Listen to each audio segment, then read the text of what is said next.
Pernah nggak sih kalian mikir, sebenarnya yang duluan itu telur atau ayam? Pertanyaan klasik yang udah bikin pusing kepala orang-orang dari zaman dahulu kala sampai sekarang. Kalau kita ngomongin ini di warung kopi, bisa sampai subuh debatnya. Tapi hari ini, kita bakal coba pecahin teka-teki ini dari berbagai sudut pandang.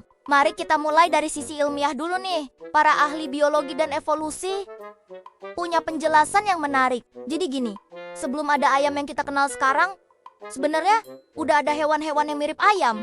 Nah, proses evolusi yang bikin ayam modern itu terjadi karena adanya mutasi genetik. Dan yang penting nih, mutasi ini terjadi di dalam telur, bukan di ayam dewasa. Jadi, kalau dari sudut pandang ilmiah, jawabannya adalah telur duluan. Karena ayam modern yang pertama sebenarnya netas dari telur yang dihasilkan oleh spesies pendahulunya. Tapi tunggu dulu, ada sudut pandang lain nih. Dari sisi agama dan filsafat, banyak yang percaya bahwa Tuhan menciptakan makhluk hidup dalam bentuk yang sudah sempurna. Artinya, ayam diciptakan langsung sebagai ayam dewasa, bukan dalam bentuk telur. Dari perspektif ini, jawabannya jelas, ayam duluan. Nah, sekarang kita masuk ke teori konspirasi receh yang sering muncul di tongkrongan. Kalau misalnya ayam duluan, pertanyaannya, siapa yang ngelahirin tuh ayam alien kah? Atau kalau telur duluan, siapa yang jagain tuh telur sampai netes?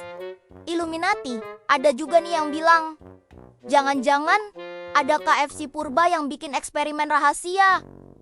Maksudnya apaan coba? Tapi yang paling penting nih, dari semua perdebatan ini, kita bisa simpulin. Kalau dari sisi ilmiah, telur yang duluan.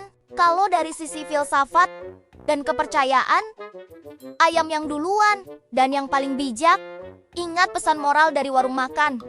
Jangan pesan ayam geprek dulu sebelum gajian, nanti kantong jebol. Yang menarik dari pertanyaan ini adalah, bagaimana satu pertanyaan sederhana bisa punya jawaban yang berbeda-beda, tergantung dari sudut pandang mana kita melihatnya. Ini menunjukkan bahwa dalam hidup, kadang gak ada jawaban yang mutlak benar atau salah. Jadi, next time ada yang nanya telur atau ayam duluan, kamu udah punya amunisi buat jawab dengan berbagai perspektif. Atau kalau malas mikir, bilang aja, yang penting sekarang ada dua-duanya.